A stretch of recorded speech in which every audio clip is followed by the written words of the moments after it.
राष्ट्रीय गोशाळा संमेलन 2024 इथे आयोजित करण्यात आलेला आहे। आज समारोपाचा माझ्या मते तिसरा दिवस आहे। या प्रसंगी माझ्या सोबत उपस्थित असलेले आता ज्याने विचार मांडले, भाषण केलं ते माजी खासदार सन्माननीय निलेशजी राणे,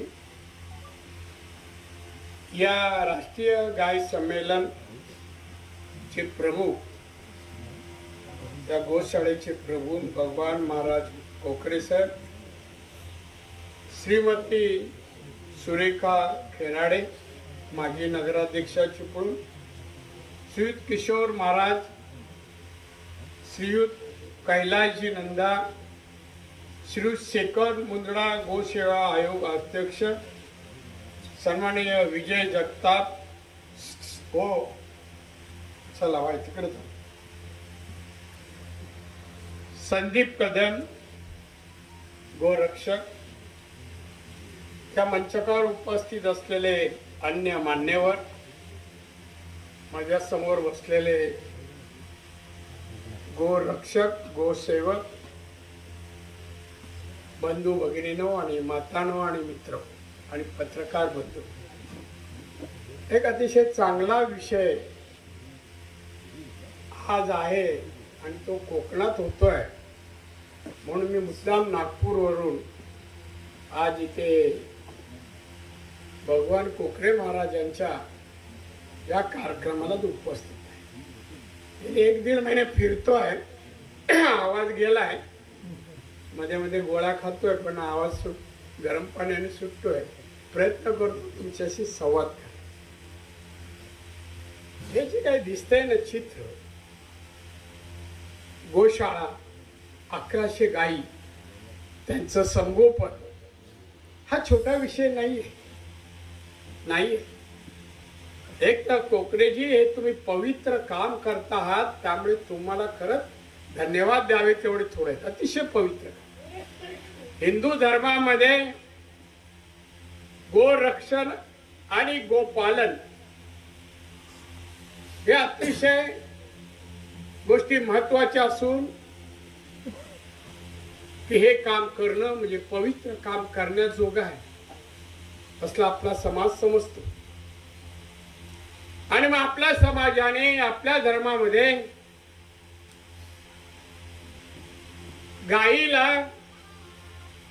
मातेचं स्वरूप दिले, माता, गोमाता, पवित्र माता। मी काही महिन्यापूर्वी गुजरात मध्ये 4-5 गोशाळा पाहण्यासाठी गेलो का। मी सिंधुदुर्गात गोशाळा उभारतोय, 1-2 महिन्यात उद्घाटन होईल। त्या गुजरात मध्ये मी गोशाळा पाहिल्या, भव्य। कोकरेजी तुम्ही पाहुणे, शिकण्यासारखं आहे। तिथे शिकून आल्यावर 6 महिन्यानंतर तुम्ही मला म्हणणार नाही 1100 गायी कशा पाळू, हे मार्गदर्शन तिथे मिळेल। MSME मंत्री म्हणून मी लवकरच पंतप्रधान साहेबांना एक प्रोजेक्ट सबमिट करतोय। एक प्रोजेक्ट पंतप्रधानांकडे पाठवतोय गोशाळेचा, की अनेक क्षेत्रात, ऍग्रिकल्चर, अनेक क्षेत्रामध्ये, कृषी क्षेत्रात अनेक प्रकल्प येतात। मग गोशाळा पालन करणं, त्यासाठी मदत सरकारने करावी आणि बरेच फायदे सरकारचे आहेत, पर्यावरणाचे आहेत, ग्रामीण अर्थव्यवस्थेचे आहेत। फायदा सरकारला आहे, फायदा समाजाला आहे आणि बेकारी दूर होण्याचं एक उत्तम साधन। बेकारी, काल मी नागपूर केंद्रीय मंत्री माझे सहकारी नितीन गडकरी यांनी औद्योगिक कार्यक्रम घेतला, एक इव्हेंट घेतला, भव्य प्रमाणात, भव्य। जगातले उद्योजक आले, जगातले उद्योजक। नागपूर पाहिला नाही तर कोणते उद्योग इकडे आणता येतील, विदर्भामधील 11 जिल्ह्यामध्ये कोणकोणत्या साधन सामुग्री उपलब्ध आहे, खनिज किती आहे, फॉरेस्ट किती आहे, वनाचा उपयोग काय काय केला जातो, फार्मास्युटिकल औषधं आहेत, झाडं आहेत का, पाण्याचा उपयोग, विद्युतीकरण वगैरे, कोळशाचा उपयोग, अशी विविध गोष्टी विदर्भात आहे. पण विदर्भात मागासलेपण आहे, तो दूर व्हावा म्हणून नितीन गडकरींनी आयोजित केले. गेल्या वर्षी एक एक्झिबिशन होतं त्यांचं नागपुरात या ठिकाणी, भव्य होतं, भव्य देश पातळीवरचं ते अधिवेशन. आणि त्या याला मी गेलो, प्रमुख पाहुणा. हा नितीन गडकरी बोलला, साहेब चला तुम्हाला एक गोष्ट मी दाखवतो, कोकणासाठी उपयुक्त आहे. म्हणलं चला. आणि नेला. मी समोर पाहतोय की गाईच्या गोट्याकडे हा घेऊन चाललाय. मला नितीन आपण गोट्याकडे चाललो. हो तेच तर दाखवतो ना तुम्हाला. गेलो, चला गेलो तिथे. काही डॉक्टर्स होते, एका साईडला गावठी गाय होत्या, एका साईडला गिर गाई होत्या, काय अजून गाई होत्या. म्हटलं गावठी गाय 1-2 कप दूध देते, आपल्याला माहिती आहे अनुभव आपला गावठी गायीचा काय. या गिर गाई कमीत कमी 20 लिटर दूध देतात. जसं तिचं हे असे क्षमता 20-30 लिटर दे. म्हणे आम्ही फ्रान्स मधून डॉक्टर मला सांगत होते, जे मार्गदर्शन करत होते, ते मला म्हणाले आम्ही फ्रान्स म्हणून सिमेंट आणतो किंवा गिर गाईतले सिमेंट कलेक्ट करतो आणि या गावठी गाईमध्ये त्यांच्या गर्भात टाकतो. या गाई नंतर त्यांनी वासरू दिल्यावर कमीत कमी 15 ते 20 लिटर दूध द्यायला लागतं. आई क्रांती नाही. अहो 2 कप दूध कुठे आणि 15-20 लिटर कुठे. नितीनने संपूर्ण नागपूरमध्ये ग्रामीण भागामध्ये 10 गाईच गोठे तयार केले आणि लोकांनाही 5 लोकांनी या 10 गाई पाळा. बांधवानो, गोशाळा म्हणजे काय, गाई पाळणं एवढंच आहे नाही. गोशाळा हे आपण गायींचं संगोपन करतो, पवित्र काम करतो, ते आपल्या पैशाने करायला पाहिजे, आपल्या मेहनतीने करायला पाहिजे. हे शिकणं आवश्यक आहे. सरकार आता यासाठी आज पैसे देईल, बांधकामाला देईल, रेग्युलर चारा नाही. पण चारा निर्माण करणं, शेणापासून खत तयार करणं, शेणापासून गॅस तयार करणं, गॅस पासून वीज तयार करणं, शेणापासून रंग, हा भिंती लावलाय ना, हा रंग तयार करणं 180 रुपये केजी आहे, विकला जातो. जयपूरला फॅक्टरी आहे आमची MSCB. अशा रीतीने अनेक उत्पादन, गोमूत्रापासून किती औषधं बनतात, किती औषधं बनतात. आपण ती घेत नाही, आपण डॉक्टरकडे जातो. मग डॉक्टर इथे दुखतं, इथे दुखतं, आपण सांगतो. रात्री झोपताना डाळ पितो, रात्री गॅस झाला का बोलतो छातीत दुखतोय, आपण कळ येते पोटात, हे गॅसचा प्रकार. पण आपण त्यावर उपाय म्हणून गोमूत्राचा उपयोग करतो का, त्याचं औषध घेतो का. डॉक्टर तर गोळ्या देतो, या घ्या, या घ्या, या घ्या, बरं वाटतं तसं नाही.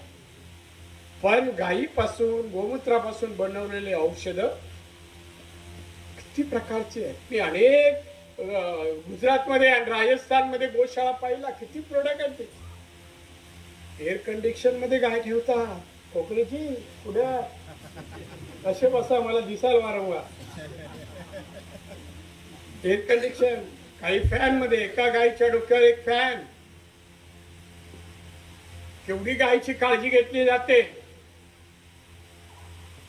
त्या गायीला चारा जो हवा असेल, जशी आवड आहे तिची तसा चारा घालणं, पाणी देणं, पिंड देणं, पेंड घालतो ना ती देणं, पशुखाद्य. या प्रकारे काळजी घेऊन तिचं दूधही त्या प्रमाणात घेतात. हल्ली मी अजून एका गुजरातमधील एका जिल्ह्यात गेलो. ते मला काल नागपूरला भेटले होते. ते प्रमुख होते, ते आज येतो म्हणाले होते. आज येतो म्हणाले.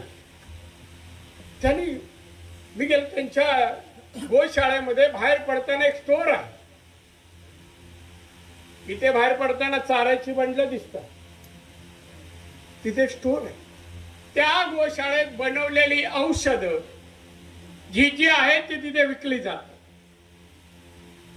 दुधापासून बनवलेले अनेक खाद्यपदार्थ तिथे विकले जातात. मिठाई मिठाई सगळं सगळं.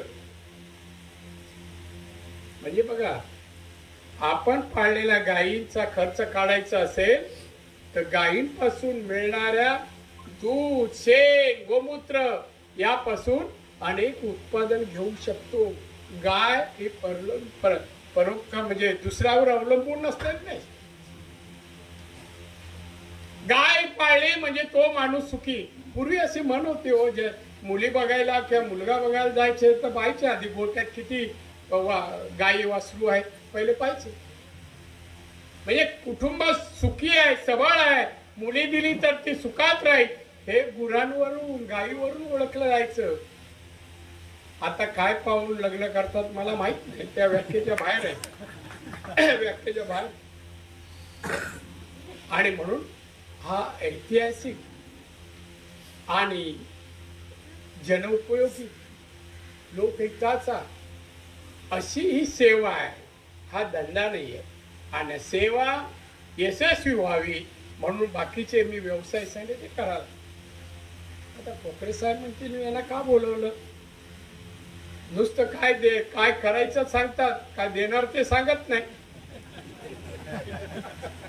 नाही मी तुम्ही मागितलं नाही हो. हे पण असं असतं देवाण सगळ्या गोष्टी.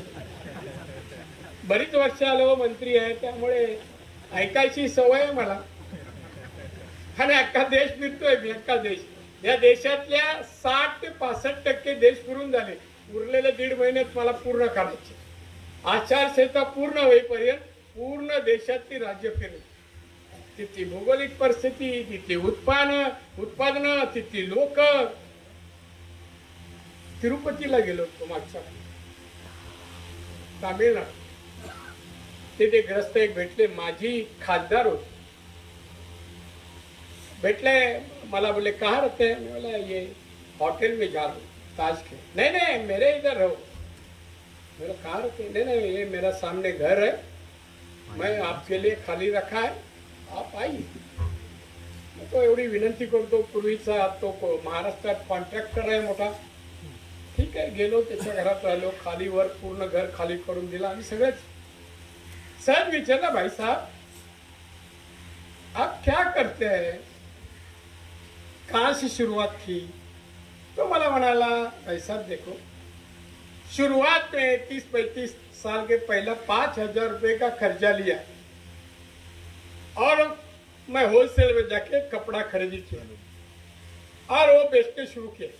5,000 किती 5,000 मेरा वाह वेरी गुड. अभी कॉन्ट्रैक्टर बने. आस्ते आस्ते बने. शुरुआत से नहीं, पहला छोटा मोटा काम कर. मेरा अभी क्या स्थिति है, अभी सभी काम लेता हूँ. ब्रिज का लेता हूँ, बिल्डिंग का लेता हूँ, ये लेता हूँ, वो लेता हूँ. मेरा 5,000 रुपये का अभी आपके बैंक में कितना है. त्याचा ॲसेट आज 2,000 कोटी. एखाद्या कोकणी माणसाने यावं आणि सांगावं मी 1,000 कोटीच. मी त्याला पंतप्रधान सांगून पद्मश्री द्यायला लागलो. द्या सांगा 1,000 कोटी. सांगा 200 कोटी आहे, 500 कोटी आहे, 1,000 कोटी आहे, 2,000 आहे. मुंबई आमची म्हणतो. हजारो नाही लाखो कोटीची उलाढाल दिवसाला होते मुंबईत. इथे लोकांना बोलण्यात चटके लागतात. ताव काय ताव येतो, काय दम तर काय नसते. तिथे बैलाला विकलं तर पैसे तरी मिळतील, याला विकून काय ते पण नाही मिळणार. हो, अकलेचा उपयोग लोकहितासाठी करायला पाहिजे. या रत्नागिरीसाठी, चिपळूणसाठी करायला पाहिजे. त्या माणसाने 2,000 कोटीचा माणूस बनला तरी विनम्र आहे. मर्चेडीस मध्ये फिरतो तरी विनम्र आहे. एक घर नाही, मला तो मुंबईत मी राहतो. का राहत असेल मुंबईत सांगा मला? तामिळनाडूचा एक माणूस एका काळी 5,000 रुपये घेऊन कर्ज घेऊन व्यवसाय सुरू केला. आता मोठे मोठे व्यवसाय करतो. आता तो वळलीला राहतो. कमीत कमी 100 कोटीच्या खाली घराची किंमत नाही वळलीला. बांधवून अशी वाटचाल करण्याचा मार्ग म्हणजे व्यवसाय. हा व्यवसाय माझ्या अंडर माझ्याजवळ 6,40,00,000 आहेत संपूर्ण भारतात. अशी सांगत होतो उलाढाल लाखोनी कोटीची मुंबईत होते पर डे. त्यामध्ये मराठी माणूस 1% नाही. वाईट होत. आर्थिक याचा अभ्यास करतो. कालच बसलो होतो. देवेंद्र मी पण होतो, नितीन गडकरी पण होता नागपूर. का मराठी माणूस अडमिला? काल तू नागपूरला बोलाय, तू भरवलाय औद्योगिक कार्यक्रम. बाहेरचे लोक येणार, मोठमोठे उद्योजक पैसा कमवणार, बाहेर निघून जाणार. पण त्याने काल ऑफर दिली, स्थानिक लोकांनी पुढे या आणि उद्योग करा. आम्ही तुम्हाला बँकेतर्फे कर्ज मिळवून देऊ. यामध्ये मराठी माणूस का ऐकत नाही? का पुढे येत नाही? आज मी बोलून जाईन, उद्या किती लोक निलेशकडे जातील, आम्हाला पण MSMEचं कर्ज पाहिजे, आम्हाला पण उद्योग बनवायचा आहे, माझा या विषयाशी अभ्यास आहे की मला पण कर्ज मिळवून द्या. कोण बोलतोय मध्ये? अजिबात आवाज नको. मोबाईल जप्त करीन गावाले. हा, मला आवडत नाही. सांगा मला, आपण व्यवसायाकडे का वळत? आज शेतात काय मला दाखव. भात शेती काय दराने भात आपण विकायला गेलं मिळतं. 2 एकर 5 एकर जमीन असेल तर भाताच्या उत्पन्नावर 5 माणसाच्या कुटुंबाचा उदरनिर्वाह होतो का हो? सांगा मला. मुलांना चांगलं शिक्षण, डॉक्टर, इंजिनियर, IAS ऑफिसर करू शकतो का? त्याला उत्तर नाहीये. कोकरे महाराज शून्यातून 1100 गायी पाळू लागले. डोक्यावर घेतलं पाहिजे अशा माणसाचं. सन्मान करायला पाहिजे समाजामध्ये. आपली 2 मुलं सांभाळताना नाके नऊ येतात, ही स्वतःची मुलं सहित गाय वासरू सांभाळतात. त्याला विरोध का? कसाईखान्यात जाणारी गुरं जाऊ देत नाही, दलाली ठेवल्यात, कसाईकडे नेणारे. पाप आहे हो, पाप आहे. म्हणून मी काय त्याच्यावर बोलणार नाही. देवाला सांगेन बघून गेले बाबा, आपण गाराणा घालतो त्या पलीकडे काय करू. काही सुधारणार नाही. वैचारिक प्रगती नाही, सुधारणा नाही. आज तुम्ही सिंधुदुर्ग जिल्ह्यात जाऊन बघा. मी सिंधुदुर्गातून लोकप्रतिनिधी होतो. नितेशी आहे. विचारा पर कॅपिटल इन्कम आमचा काय? 2,40,000 राज्याच्या बरोबर आहे. मी आलो तेव्हा किती असतं? 35,000.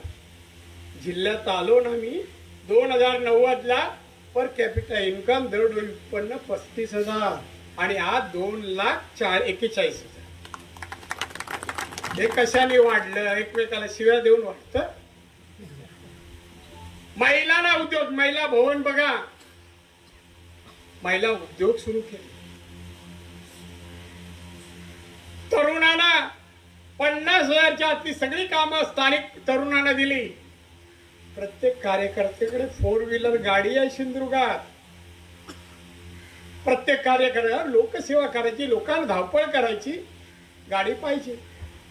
जेव्हा 90 साली आलो, पहिली मीटिंग घेतली, हॉलच्या बाहेर एकही स्कूटर नाही, 2 व्हीलर.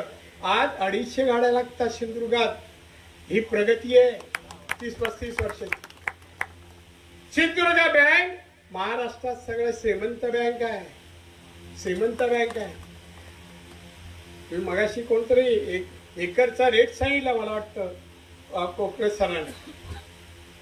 सिंधुदुर्गात 20 लाख 25 लाख गुंठ आहे, समुद्र किनारी गुंठ आहे.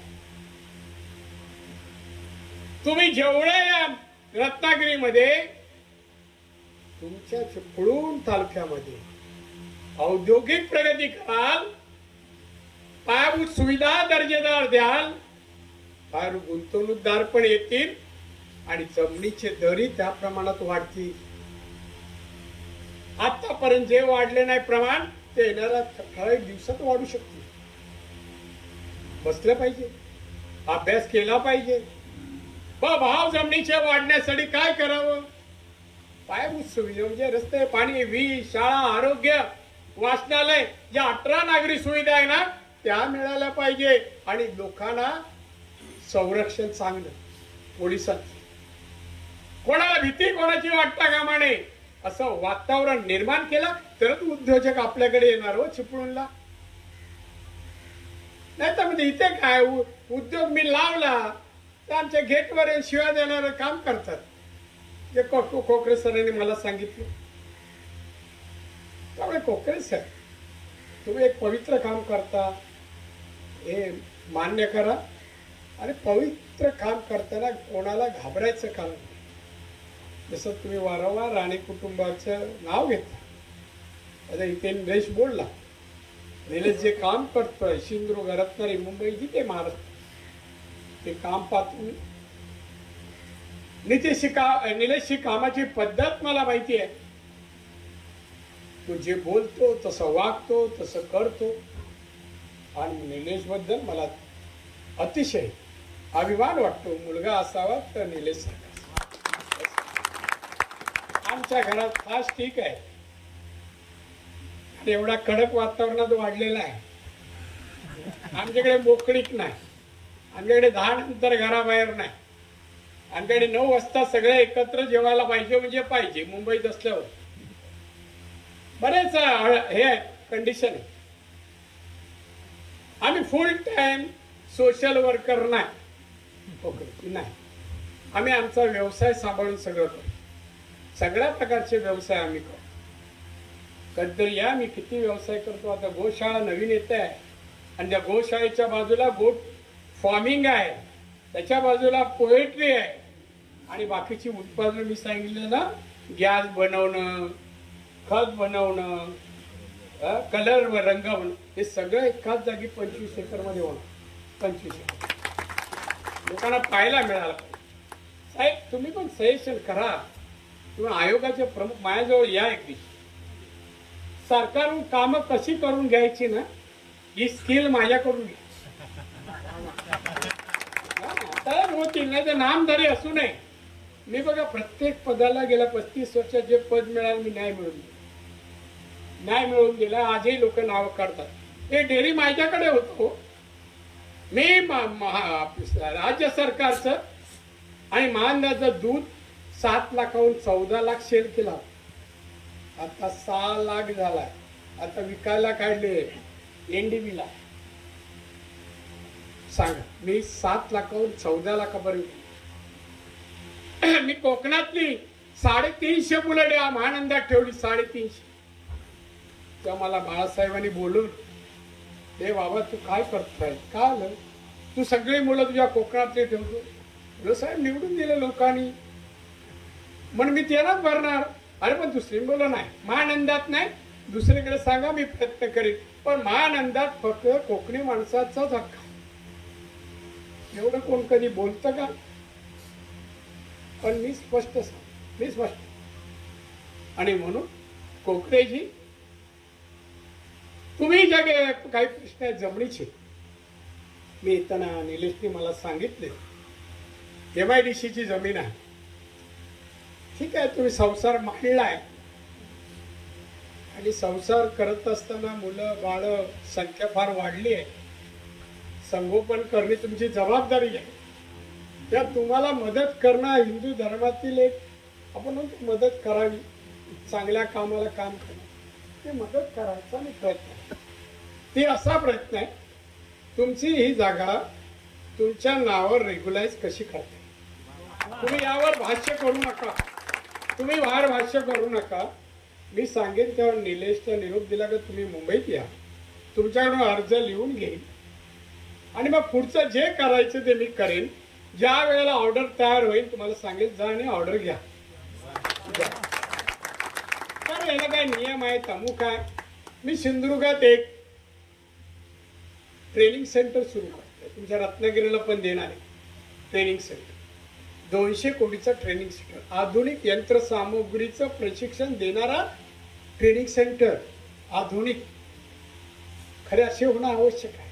गोशाळेबरोबर असे ट्रेनिंग सेंटर व्हायला पाहिजे, तर तरुणांना वाव मिळेल. तरुणांनी 5-10 हजाराच्या नोकरी शोधण्यापेक्षा 50 आणि 75 किंवा 1 लाखाच्या नोकऱ्या कशा मिळतील असं शिक्षण घ्यावं आणि प्रयत्न करा.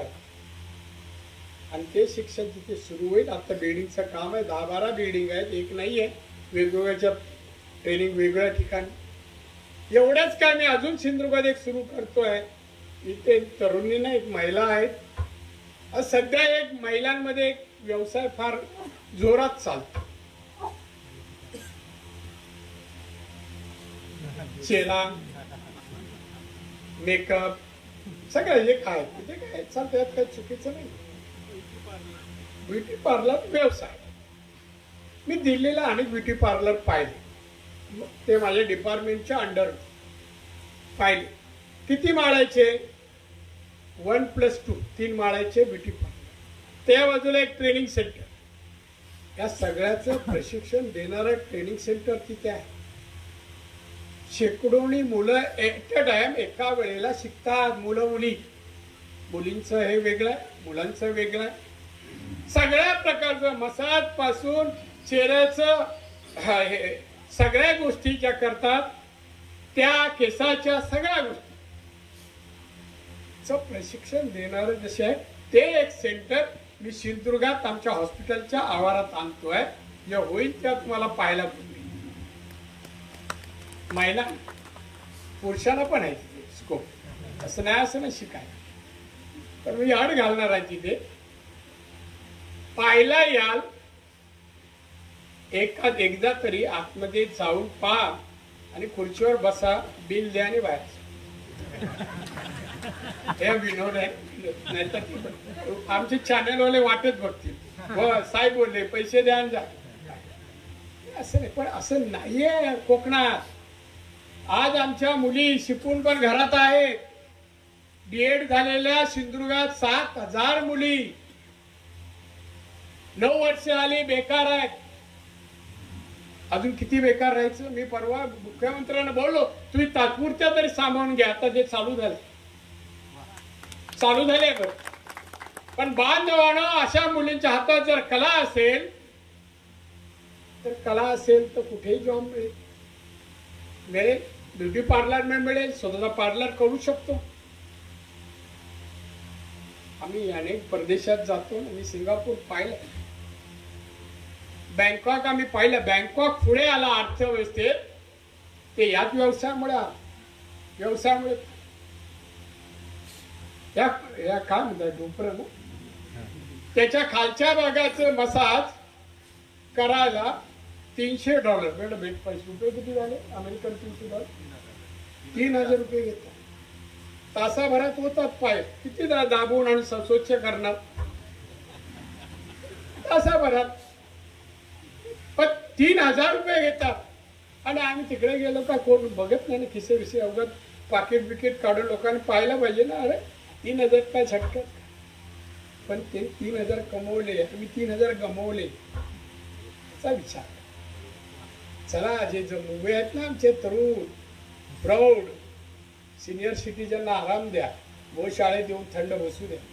तुम्ही अशा व्यवसायाकडे जा, तिथे पैसा मिळेल चांगल्या मार्गाने. अनेक धंदे आहेत. MSMEच्या मध्ये या ऑफिसमध्ये हजारो व्यवसाय आहेत माझ्या MSME. आता मी काही समाजाच्या लोकांना ना, धनगर वगैरे वर आहेत ना घर, अशा अगरबत्तीचा व्यवसाय रत्नागिरीला सुरू झाला. घरामध्ये अगरबत्ती बनवून द्यायचं तुम्हाला. लाकडाचे बांबूचे त्या काड्या असतात ना, काड्या मिळतील, मसाला मिळेल. तुम्ही फक्त बनवून द्यायचं आहे. आमची गाडी येईल, घेऊन जाईल. एवढ्या बनवल्यात त्याचे पैसे देऊन जाईल. मधमाशाच्या पेट्या, नाहीतरी आपण मध जेव्हा जमा झाला तेव्हा ते कुठेतरी काढतो. पण एक पेट्या आम्ही तयार केल्यात. त्या मधमाशाच्या ठराविक ठिकाणी, जंगलाच्या ठिकाणी लावावं. फुलं बिलं जिथे जास्त होतात तिथे अधिक लावावे. आणि तो मध साठला का ते पाहतात आणि काढून घेतात, काढतात, तुम्हाला सांगतात एवढा लिटर झालं, केवढे किलो झालं आणि तुम्हाला मग पैसे देतात. हाही व्यवसाय घर बसल्या महिलांसाठी, पण करायला पाहिजे. पोएट्री आहे, गोरक्षा आहे, गाईचं रक्षण, शेळी मेंढी आहे, पैसे लाजू नका, लाजायची गरज नाही. गोट फार्मिंग सारखा पैसा देणारा दुसरा व्यवसाय नाही का बरं? ते संगोपन करताना मरत नाही, उत्पादन सेफ आहे, घाण करत नाही. जे काय ते हे करतात, टाकतात, जे ते खताचा उपयोग करतात. फक्त पहा, आपली प्रगती ज्याच्यात आहे असं व्यवसाय निवडा आणि करायला लागा. लाजायचं गरज नाही. पैसा आहे तिथे लाजून फायदा नाही, फायदा नाही. आज मोठमोठे मी जैन समाजाचे लोक पाहिले हो, जे धनाढ्य आहे. मुंबईमध्ये माझा एक मित्र आहे, बिल्डर आहे, विमल शाह. एक दिवशी घरी आला माझ्या, सकाळी 12 वाजले, मला 10 साडेदहाला आला. क्या रे जल्दी में है? हाँ 7 जरा मैं शनिचर है ना, मैं गौशाला में जा रहा हूँ. किधर जरा गौशाला? भाईंदरला. आता त्याचा काही संबंध नाही हो, तो बिल्डर आहे, मोठा बिल्डर आहे मुंबईतला, लाखो स्क्वेअर फीट बांधकाम केलंय ते. पण गोशाळा आहे, प्रत्येक जैनची गोशाळा आहे. काय माहितीये गोशाळेचं गाय पाळल्याने काय होतं? ग्रोथ म्हणजे वाढ होते, आपली परिस्थिती सुधारते, व्यवसाय करू त्याच्यात चांगला लाभ होतो. पण प्रत्येक जैन गाई तर पाळणार म्हणजे पाळणार. आमच्याकडे पुरुष तर ढुंकण बघत नाही, गाई बी असते काय, महिला आता तेवढं असं नाही हो. जाऊन हॉटेलच्या बाजूला उभं राहून कशा आहात काय हो, हे दिवसभर करण्यापेक्षा 4 गाई पाळा, संगोपन करा ना. 5 लिटर दूध दिलं तर 4 गायींचं 20 लिटर होतं. किंमत काढा, कसं लिटर आहे. मी यांना मदत करीन, पण त्याचबरोबर इथले लोक अशा व्यवसायाकडे वळतात. यांनी गायी पाळल्या, पण त्यांना मी सांगेन अशाही गायी आणा, दूध देणार आहे. पहिले 10 घ्या, 20 घ्या, 25 घ्या, 50 घ्या. तुम्ही 1000 पाळताना किंमत 100 गायी दूध देणाऱ्या तुम्ही पाळल्या पाहिजे. 100 गायी वायबल होईल. तुम्हाला कोणाला डोनेशन मागण्याची गरज नाही. आता मी एवढ्या गोशाळा फिरलो नाही गुजरातमध्ये, कोणी मला म्हणाल नाही राणेजी कुछ तो मदत करू, नाही. उलटा मी जाताना गिफ्ट औषधा वगैरे एक पिशवी भरून देतात. मिठाई बनवते, मिठाई नाही तर औषधं, हे मुक्त सगळं देत. तुम्ही आम्हाला भेट देऊ नका, पण असे बनवाल ते चांगला मार्केटिंग करून पैसा मिळवा. चांगला मार्ग आहे गोशाळा, चांगला मार्ग आहे, पवित्र काम आहे. आणि या कामापासून तुमच्या जीवनामध्ये सफलता आहे. आणि ती पाहण्यासाठी तुम्ही सेवा करा, गायची सेवा करा. हे सांगण्यासाठीच मी आलो. कोकणी माणसाला 30-35 वर्ष पुष्कळ बोलतोय हो, पुष्कळ बोलतोय.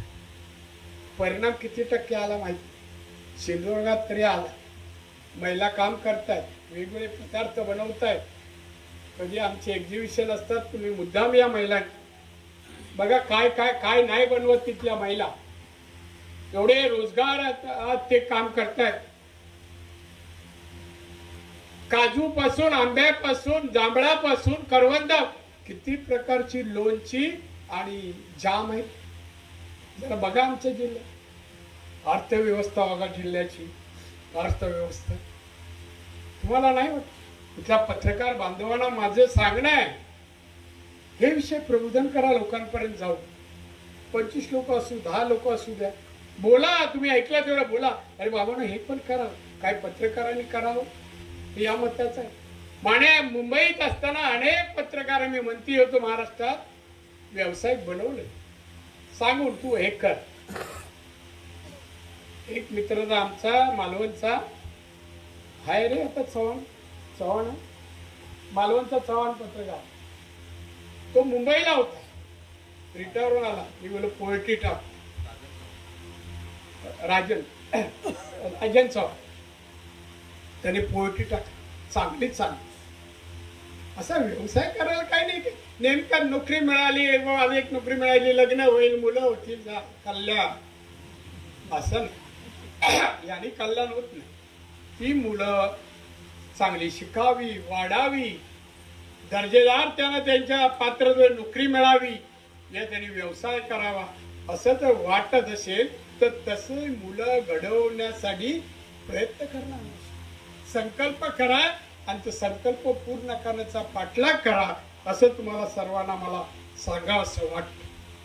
मला वाटतं एकाच दिवशी सगळे डोस पचण्यासारखे नाहीये, त्यामुळे थोडे थोडे येऊन द्यावे लागतील. त्यामुळे आज कोकरे सरांच्या हाकेला ओ देऊन मी आलो. आणि साहेब मी आलो, तुम्ही आता बिनधास्त राहा, काही काळजी करायची नाही. रामाचं नाव घ्या आणि पुढच्या सुरक्षेसाठी राणींचं नाव घ्या. सगळा सगळा काय करत नाही. मला मी आयुष्यात कधीच घाबरलो नाही. मुंबईत एवढे जातीय दंगली काय काय झालं, अनेक झालं, पण मी कधी लोकांचं संरक्षणच केलं, हिंदूंचं संरक्षण केलं, स्वतःच्या जीवाची पर्वा केली नाही. आणि म्हणून न मागता महाराष्ट्रातील सगळं पदभूषण, नगरसेवक, आमदार, मंत्री, मुख्यमंत्री, परत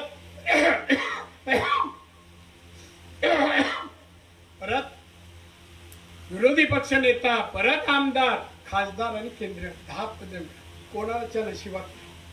मी मागायला जात नाही.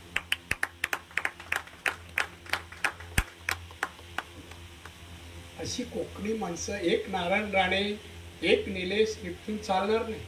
समाजात निपजली पाहिजे, निघाली पाहिजे, तर आपला समाज आर्थिक समृद्ध होईल. हे प्रयत्न करा. नाही तर आमच्या इकडच्या कोकणी माणसाकडे एक नोकऱ्या, पूर्वी मी पोलीस नाही तर आर्मी, ही 3 ठरलेली. मोठ्या नोकऱ्या नाही मिळालाच, एखादा ग्रॅज्युएट झाला तर मंत्रालयामध्ये क्लार्क. आता हे बदला. इंजिनियर आपले व्हायला पाहिजे, MBA आपले व्हायला पाहिजे,